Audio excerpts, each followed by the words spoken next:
Buen día. Vamos a poner en manos de Dios este tiempo. Dios eterno, te rogamos que quites todo estorbo, que perdones nuestros pecados, Señor. Te rogamos que tú seas la guía a través de tu Santo Espíritu en este tiempo, Señor, que vamos a estudiar tu palabra, que nuestros oyentes tengan pleno entendimiento de ella y que a través del estudio de esta palabra cumplan sus propósitos para la cual la has enviado. Te rogamos que disponga los oídos y los corazones a recibir tu palabra, a entenderla, Señor, pero sobre todo a obedecerla. Y te agradecemos, Padre eterno, en el precioso nombre de Cristo Jesús, por cuyo nombre nos reunimos y sabemos, como dice tu palabra, que estás en medio de nosotros, Señor. Vamos a leer el Salmo 115 y para ello me permití usar una Biblia católica. La versión es la Biblia de Jerusalén. No a nosotros, Yahvé, no a nosotros, sino a tu nombre da gloria. Las versiones católicas, el nombre de Dios, que en nuestras Biblias se pronuncia Jehová, las Biblias católicas lo traducen como Yahvé. Entonces aquí se está refiriendo al nombre del Señor. Dice el versículo 2, que no digan los paganos.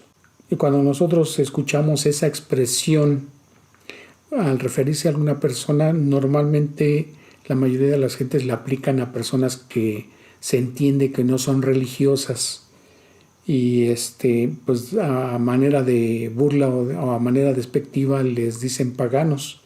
Pero vamos a ver que aquí en este pasaje esa palabra se aplica a personas religiosas y ustedes lo van a observar. Entonces vuelvo a leer el versículo 2. Que no digan los paganos, ¿dónde está tu Dios? Nuestro Dios está en el cielo y hace todo cuanto quiere. Plata y oro son sus ídolos, obras de la mano del hombre. ¿A quién se está refiriendo que son estos ídolos? A los paganos, según se entiende este pasaje. Pero como acabamos de explicar, esto le aplica a las personas religiosas que tienen o adoran ídolos. Plata y oro son sus ídolos, obra de la mano del hombre. Tienen boca y no hablan, tienen ojos y no ven, tienen orejas y no oyen, tienen nariz y no huelen, tienen manos y no palpan, tienen pies y no caminan, tienen garganta sin voz. Sean como ellos los que los hacen, los que en ellos ponen su confianza también. Si nosotros viéramos a una persona y que no estuviera en uso de todas esas facultades y de todos esos sentidos, entonces diríamos que esa persona está muerta, que esa persona no tiene vida. Entonces lo que nos está diciendo aquí el pasaje es que esos ídolos no tienen vida, aunque tengan semejanza de hombre. Y termina diciendo entonces el versículo 8 que semejantes a ellos son los que hacen esos ídolos, pero también los que ponen su confianza en ellos. Tenemos que recibir lo que Dios dice en su palabra sobre los ídolos, las imágenes o figuras que las personas tienen para adorarlas o inclinarse ante ellas por creer que tienen alguna relación con Dios o que poseen poder para obrar a favor de la vida de estas personas, porque eso no es así. Como leímos en el Salmo 115, son figuras que no tienen vida. Bien, vamos a continuar con lo que Dios señala en el capítulo 20 de Éxodo. Dice el versículo del 1 al 3, y habló Dios todas estas palabras diciendo, yo soy Jehová tu Dios que te saqué de la tierra de Egipto, de casa de servidumbre. No tendrás dioses ajenos delante de mí. No te harás imagen ni ninguna semejanza de lo que está arriba en el cielo, ni abajo en la tierra, ni en las aguas debajo de la tierra. No te inclinarás a ella ni las honrarás, porque yo soy Jehová tu Dios, fuerte, celoso, que visito la maldad de los padres sobre los hijos hasta la tercera y cuarta generación de los que me aborrecen. Fíjense que en la traducción Palabra de Dios para Todos, el versículo 5 dice, no te inclines ante ellos ni los adores, porque yo, el Señor tu Dios, soy un Dios celoso, castigaré por el pecado de los padres a los hijos, incluso a los nietos y bisnietos, por culpa de los que me desprecian. Lo que está dando a entender aquí, que era lo que Dios le estaba diciendo a su pueblo, que Él iba a castigar por la maldad de adorar ídolos, iba a hacer que ese castigo alcanzara no solamente a ellos, sino a sus hijos, a sus nietos y aún a sus bisnietos.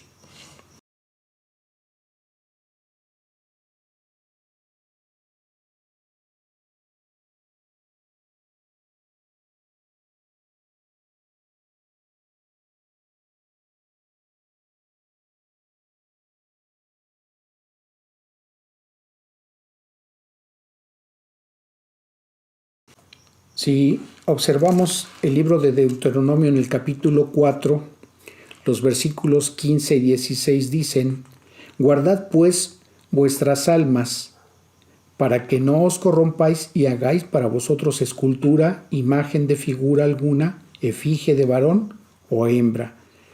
Aquí vemos que Dios está haciendo una advertencia acerca de nuestras almas. El capítulo 32 del libro de Éxodo, la palabra dice a partir del versículo 1: viendo el pueblo que Moisés tardaba en descender del monte, se acercaron entonces a Aarón y le dijeron: levántate, haznos dioses que vayan delante de nosotros, porque a este Moisés, el varón que nos sacó de la tierra de Egipto, no sabemos qué le ha acontecido. Dice el versículo 3: entonces todo el pueblo apartó los zarcillos de oro que tenían en sus orejas y los trajeron a Aarón. Y él los tomó de las manos de ellas y le dio forma con buril, e hizo de ello un becerro de fundición. Entonces dijeron: Israel, estos son tus dioses que te sacaron de la tierra de Egipto. ¿Qué es lo que estaba haciendo el pueblo de Israel aquí? Estaban dándole la gloria y la honra que correspondía a Dios, que los había librado de su condición de esclavitud en Egipto, a una obra que ellos habían hecho con sus manos, a un becerro de oro, a algo que no tenía vida. Sin embargo, ellos le estaban atribuyendo que ese su Dios los había sacado de Egipto. Entonces, lo que observamos aquí es que el hombre, en el velo espiritual que tiene en su mente, en su corazón, atribuir a una obra de manos de hombre las cosas que hace Dios. Y siendo que ellos los fabricaron, los están reconociendo como si fueran dioses. Por eso Dios en el primer mandamiento dice que no tendrán dioses delante de Él, pero haciendo referencia a que las personas les atribuyen esa condición de deidad a algo que hicieron sus propias manos. Pero también veamos, por ejemplo, lo que dice el segundo libro de Reyes, en el capítulo 17. El versículo 6 nos dice: en el año 9 de Oseas, el rey de Asiria tomó Samaria y llevó a Israel cautivo a Asiria, porque los hijos de Israel pecaron contra Jehová su Dios, que los sacó de la tierra de Egipto, debajo de manos de Faraón, rey de Egipto, y temieron a dioses ajenos. Dice el versículo 10: levantaron estatuas e imágenes de acera en todo collado alto y debajo de todo árbol frondoso, y servían a los ídolos, de los cuales Jehová les había dicho: vosotros no habéis de hacer esto.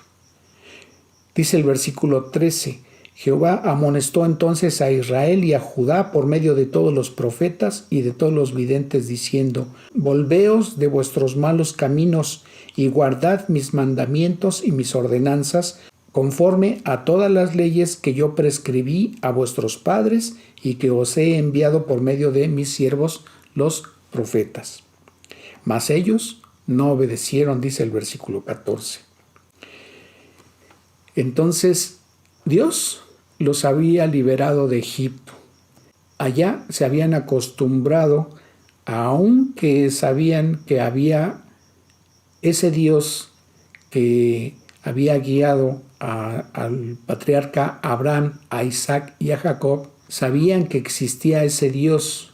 Sin embargo, esto nos da evidencia de que se habituaron a que las personas tenían ídolos a los que se les adoraba, y eso se quedó muy impregnado en ellos. El capítulo 25 de Jeremías dice a partir del versículo 6: no vayáis en pos de dioses ajenos, sirviéndoles y adorándoles, ni me provoquéis a ira con la obra de vuestras manos, y no os haré mal. Pero no me habéis oído, dice Jehová, para provocarme a ira con la obra de vuestras manos, para mal vuestro. Por tanto, dice el versículo 8, así ha dicho Jehová de los ejércitos: por cuanto no habéis oído mis palabras, toda esta tierra será puesta en ruinas y en espanto, y servirán estas naciones al rey de Babilonia 70 años.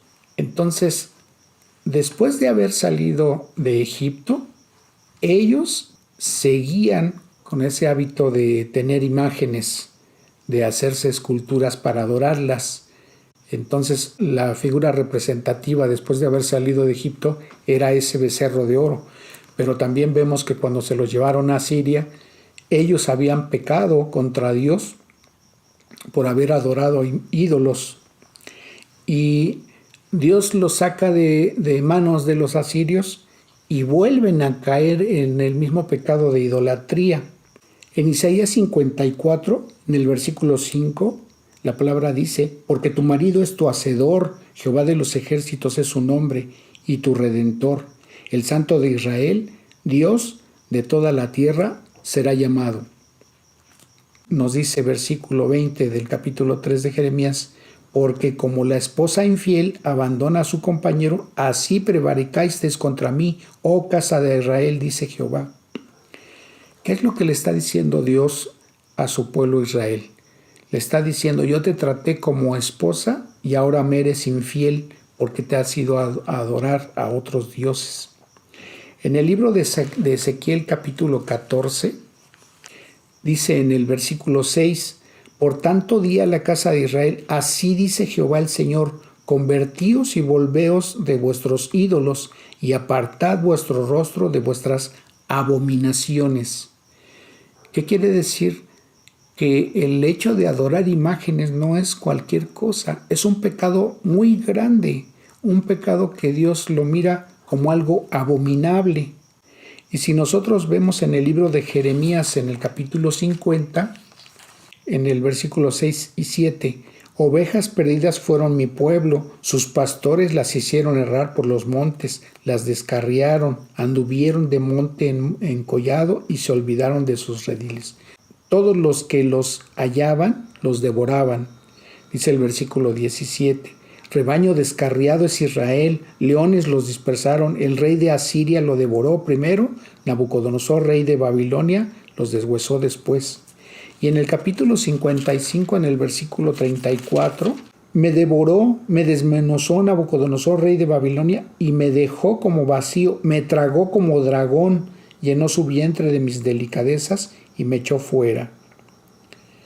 Y aquí vemos que a Nabucodonosor, Dios le está diciendo que es semejante a Satanás, pues vemos en el libro de Apocalipsis que a Satanás se le identifica como el gran dragón.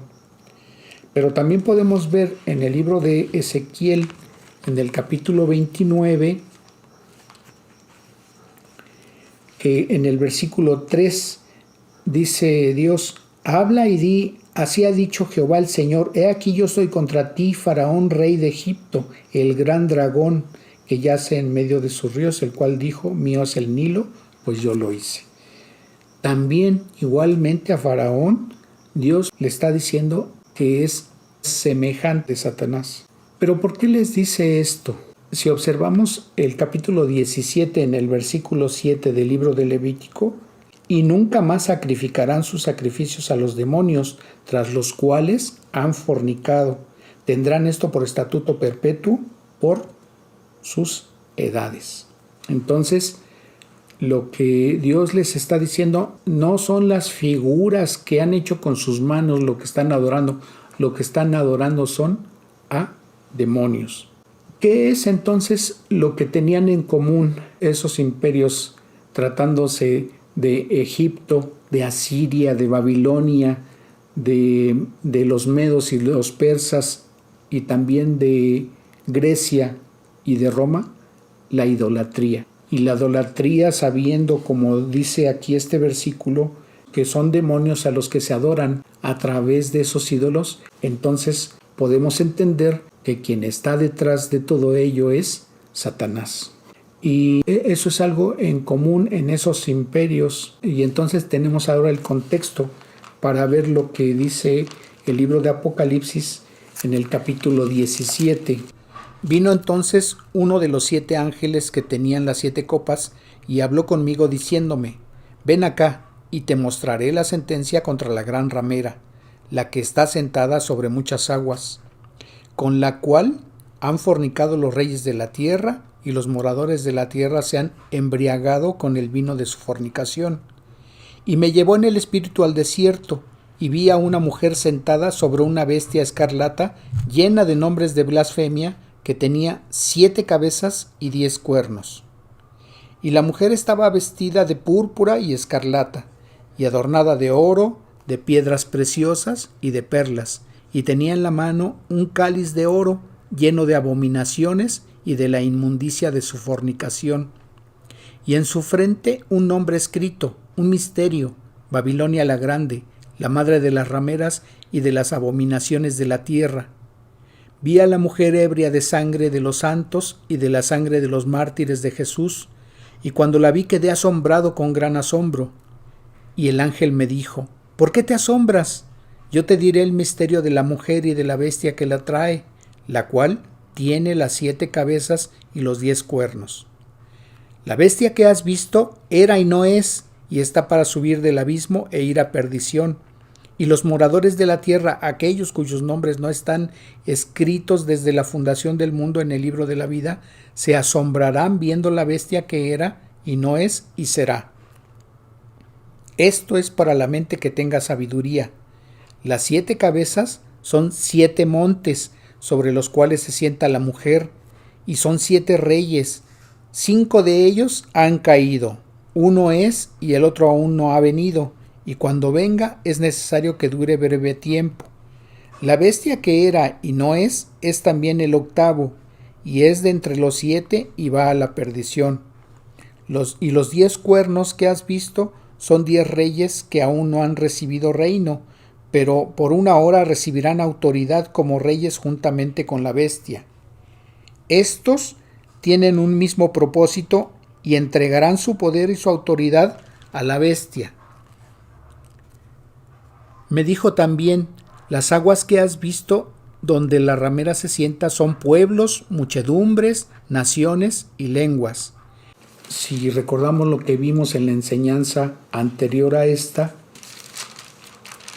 tenemos que en el capítulo 12 se describe la aparición del gran dragón escarlata, y en ese mismo capítulo se hace referencia a que se trata de el diablo o Satanás, y la característica de la bestia que está personificando a Satanás se describe como un dragón escarlata que tiene 7 cabezas y 10 cuernos.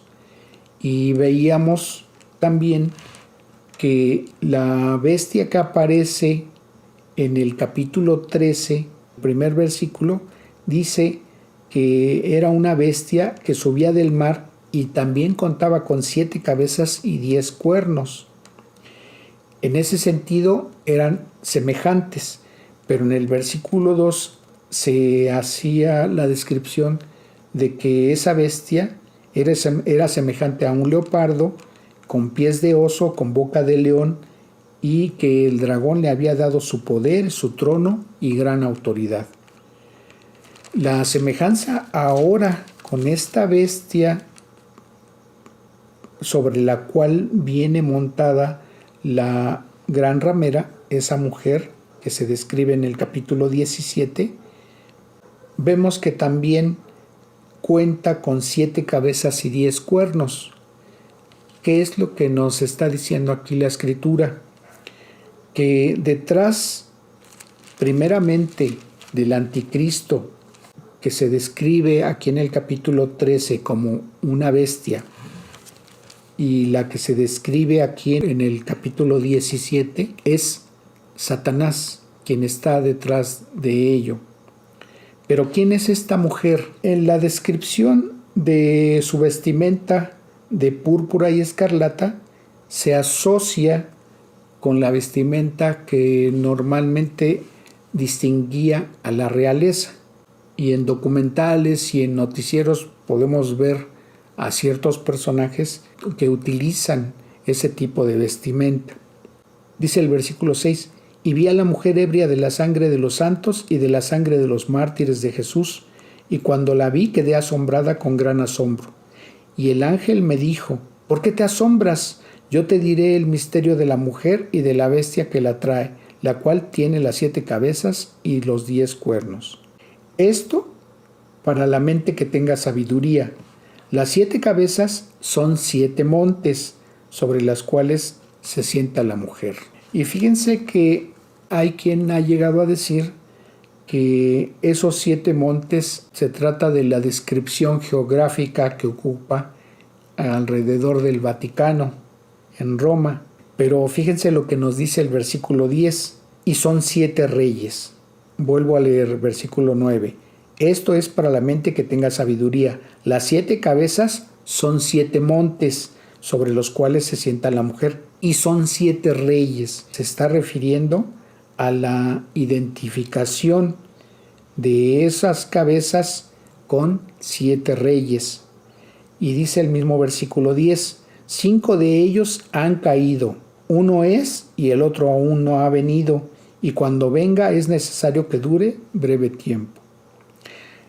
¿A qué se refieren estos 7 reyes? Si recordamos la estatua que había visto Nabucodonosor, la cabeza representaba al imperio babilónico, el pecho y los brazos de plata al imperio medo-persa, la parte del abdomen y los muslos hechos de bronce representaban al imperio griego, y las piernas de hierro representaban al imperio romano.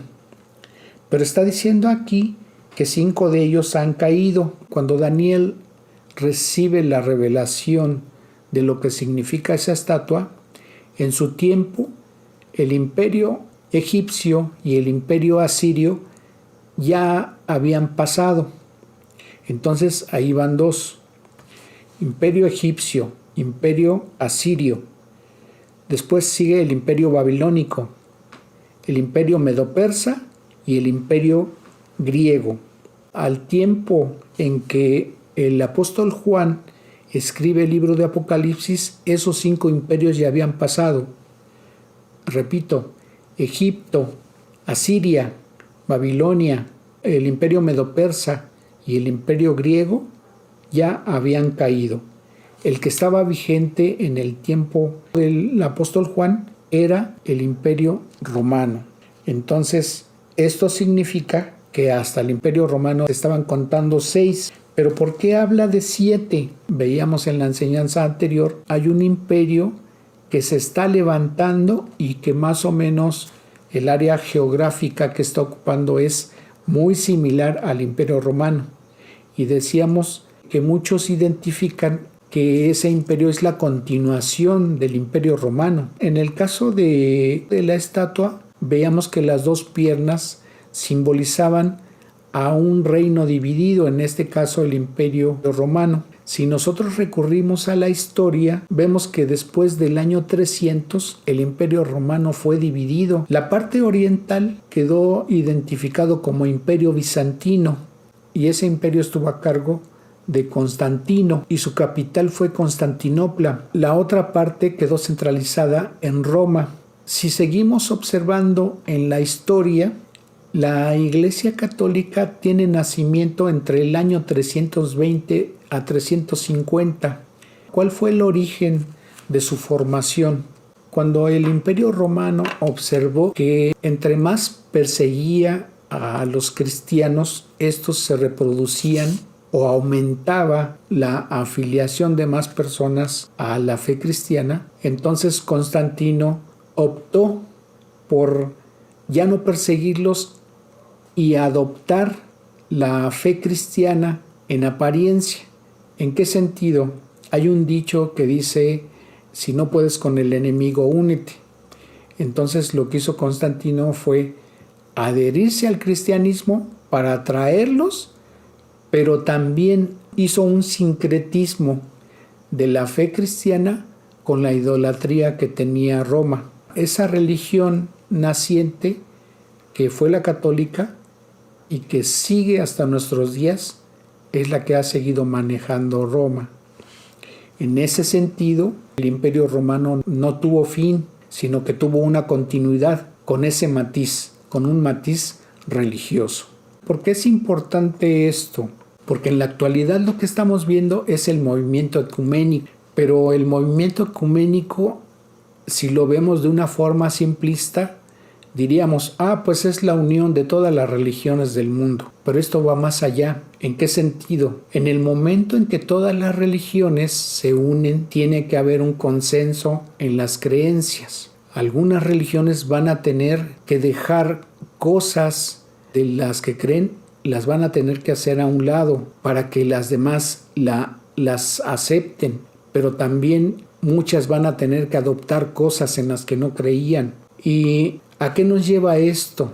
Si observamos la conducta de los líderes católicos en el sentido de lo que antes creían con respecto al matrimonio, vemos que ellos ahora aceptan, según declara el Papa, argumentando que los homosexuales y otro tipo de preferencias sexuales tienen derecho a tener familia, es decir, a casarse, pero también con respecto a otros temas, por ejemplo, el aborto, que antes no era aceptado, sino era inclusive motivo de excomunión o de ser considerado un pecado muy grande, ahora abiertamente lo aceptan. Y así como ese hecho, otras religiones van a aceptar cosas que antes las veían mal, que antes las rechazaban. Pero lo que hemos visto a través de la historia de esta religión es que ha tenido un acercamiento muy estrecho con los gobiernos. ¿Y a qué nos lleva esto? Que en conjunto promueven modificaciones a las leyes. En cuanto los gobiernos se dedican a modificar las leyes para que sean aceptadas cosas que antes no eran tolerables y se veían mal o eran considerados pecado o inclusive hasta delito, la religión les da una validez espiritual. Si observamos el punto de vista de estas personas que tienen este tipo de conductas, para ellos nada más es una justificación de sus actos. Pero lo grave es que las religiones les están dando cabida, les están dando esa libertad, y entonces ya no están creando en ellos una conciencia de que esas conductas es algo que Dios rechaza en su palabra y que van a tener consecuencias espirituales de eternidad. Cuando hayan fallecido, ellos tendrán una condenación por la eternidad. Y lo grave de esto es que estas personas van a creer que como las religiones ya unidas en ese movimiento ecuménico las están aceptando, pues entonces ellos van a creer que están bien delante de Dios. Eso es lo grave. Recordemos lo que dice Mateo capítulo 23 en los versículos 13 y 15. Mas hay de vosotros, escribas y fariseos hipócritas, porque cerráis el reino de los cielos delante de los hombres, pues ni entráis vosotros ni dejáis entrar a los que están entrando. Ay de vosotros, escribas y fariseos hipócritas, porque recorréis mar y tierra para ser un prosélito, y una vez hecho le hacéis 2 veces más hijos del infierno que vosotros. La finalidad del movimiento ecuménico no es nada más la unión de las religiones, sino que va a ser un instrumento que va a utilizar el falso profeta. Está escrito en el capítulo 13, versículo 11. Dice: después vi otra bestia que subía a la tierra y tenía 2 cuernos semejantes a los de un cordero, pero hablaba como dragón y ejerce toda la autoridad de la primera bestia y hace que la tierra y los moradores de ella adoren a la primera bestia. También hace grandes señales y engaña a los moradores de la tierra con las señales que se le ha permitido hacer en presencia de la bestia, mandando a los moradores de la tierra que le hagan imagen a la bestia, y se le permitió infundir aliento a la imagen de la bestia para que la imagen hablase e hiciese matar a todo aquel que no la adorase. Y dice el versículo 4 en el capítulo 20 de Apocalipsis: vi las almas de los decapitados por causa del testimonio de Jesús y por la palabra de Dios, los que no habían adorado a la bestia ni a su imagen, y que no recibieron la marca en sus frentes ni en sus manos. Vemos que este falso profeta va a hacer uso de esa religión que va a surgir del movimiento ecuménico para los propósitos del anticristo y en primera instancia de Satanás, porque van a hacer que las personas que habitan la tierra los adoren, y no solamente que los adoren, sino que se pongan la marca. Dice el versículo 16: y hacía que a todos, pequeños, grandes, ricos y pobres y libres y esclavos, se les pusiese una marca en la mano derecha o en la frente, y que ninguno pudiese comprar ni vender, sino el que tuviese la marca o el nombre de la bestia o el número de su nombre. Y cuando aquí está diciendo que no van a poder comprar ni vender, se refiere a todo, no nada más de comprar lo que la gente necesita. Cuando uno va a solicitar un empleo, lo que uno está haciendo es vender la prestación de los servicios que uno provee como profesionista o como técnico, a lo que se dedique la persona. Entonces se refiere a toda la actividad que implique una remuneración, no nada más a comprar o a vender objetos o mercancías.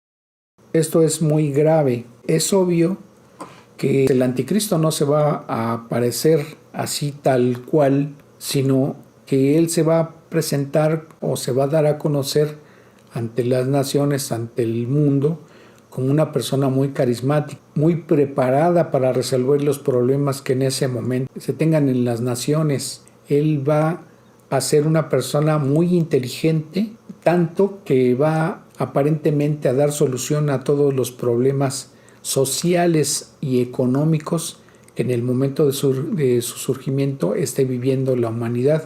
Pero a partir de los 3 años y medio que hayan transcurrido de que él se da a conocer, su actitud va a cambiar, y en ese lapso va a estar trabajando activamente el falso profeta con esa religión de la gran ramera que se está hablando en el capítulo 17. Ahora, ¿cómo es que van a ser engañadas las personas al estar afiliadas a esa única religión?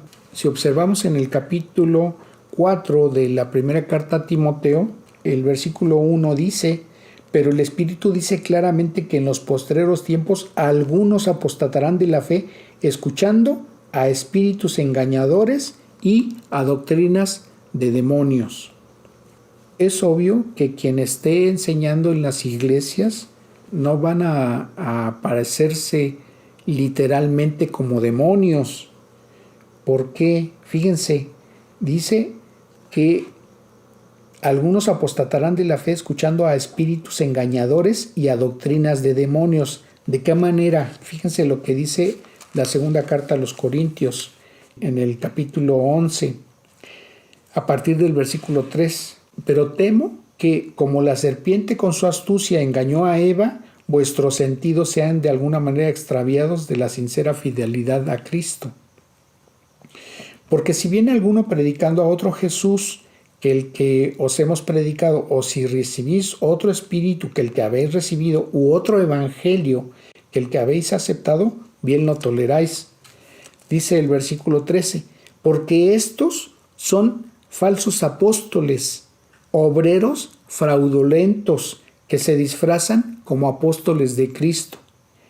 Y dice el versículo 14, y no es maravilla porque el mismo Satanás se disfraza como ángel de luz.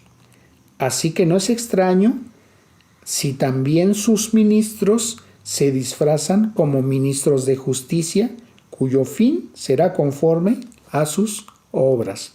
Entonces, los predicadores y los dirigentes de esa religión o de las religiones que se estén uniendo, aquí claramente dice que son ministros de Satanás. ¿Y qué es lo que van a ministrar?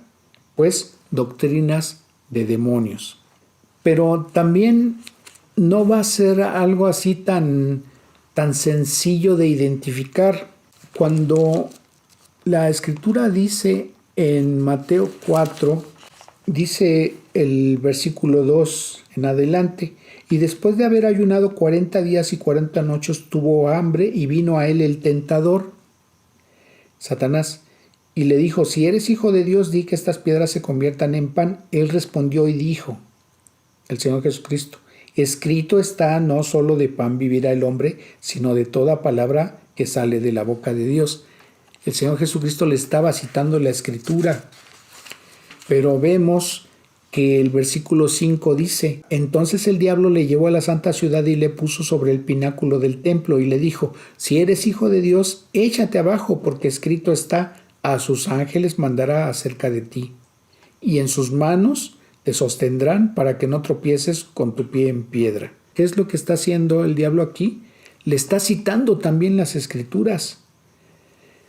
Pero el Señor Jesucristo le vuelve a responder igualmente. Jesús le dijo, escrito está también, no tentarás al Señor tu Dios.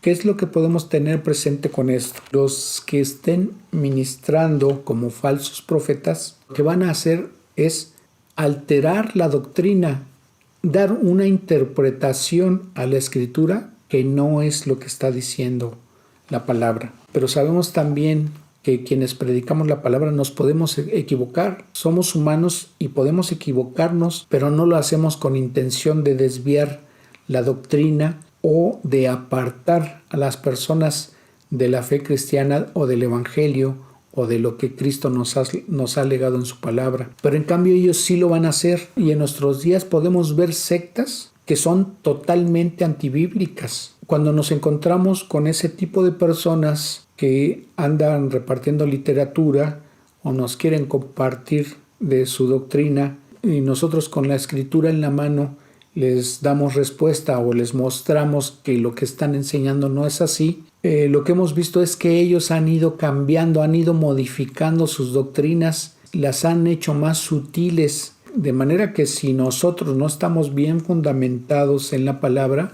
pueden hacer tropezar a alguien en ese sentido.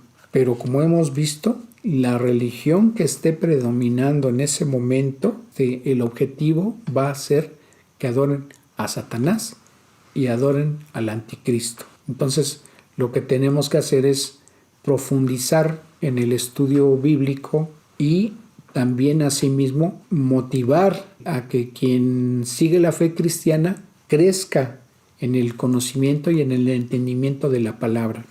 Entonces debemos de tratar de tener la mayor información para tener un acercamiento más certero a la interpretación de la palabra, y a las personas que se van adhiriendo a la fe cristiana, guiarles para que también crezcan en el conocimiento y en el entendimiento de la palabra y sean menos sujetos o menos propensos a que sean movidos por ese tipo de doctrinas que no son bíblicas.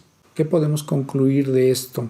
que debemos de compartir de la mejor manera posible la palabra para que mantengamos la doctrina bíblica y lo más apegado a lo que dice la Escritura.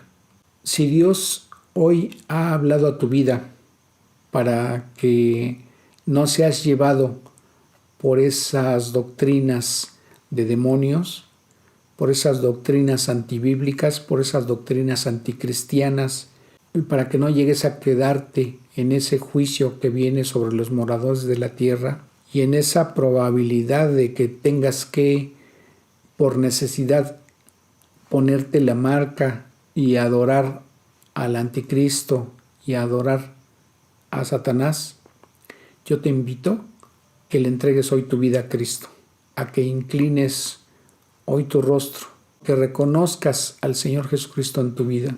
Si no sabes cómo hacerlo, inclina tu rostro, cierra tus ojos y dile esto a Dios. Señor, yo he pecado contra ti y me arrepiento porque sé que mis pecados me condenan a un castigo eterno. Sé que tú veniste hace 2000 años a padecer y a morir en la cruz del Calvario y que tu santa sangre fue derramada en esa cruz. Sé que tu santa sangre es útil para perdonar mis pecados y limpiarme de toda maldad. Te ruego que hoy mis pecados los perdones por ese sacrificio que hizo el Señor Jesucristo. Él recibió el castigo que yo merecía en esa cruz. Sé que en esa cruz Él murió y que fue sepultado, pero al tercer día fue resucitado y ahora está sentado a tu diestra, intercediendo por mí. Te ruego que limpies mi corazón y que mores en él. Te invito a morar en él y que me transformes, que hagas de mí la persona que tú quieres que yo sea. Te ruego que guíes mi vida. Gracias por lo que has hecho por mí, porque lo creo y reconozco al Señor Jesucristo como mi único y suficiente Salvador. Reconozco que todos los méritos son de Él y en nada yo he contribuido a mi salvación porque no tengo ningún mérito. Gracias, Dios, por darme esa preciosa oportunidad de tener la salvación, de tener el perdón de mis pecados. Gracias, Dios Todopoderoso. En el nombre de Jesucristo. Amén. Si tus palabras fueron sinceras y Dios ha visto tu corazón y Él ha comprobado que tú lo has creído, Él te ha perdonado. Y nosotros te decimos bienvenido a la familia de Dios. Vamos a concluir con una oración a Dios para terminar este tiempo. Señor, te agradecemos tu palabra y agradecemos este tiempo que nos has permitido escuchar tu palabra y poder entender un poquito más de ella. Te agradecemos, Dios, y te agradecemos tus bendiciones, cada una de las bendiciones que nos otorgas cada día. Y, Señor, te rogamos por aquellos que tienen necesidades. Sé tú con ellos, bendíceles, guárdales, prospérales en sus necesidades, Señor. Y te rogamos tu guía y tu bendición para el resto de la semana. Gracias, en el precioso nombre de Cristo Jesús. Amén. Que Dios les bendiga.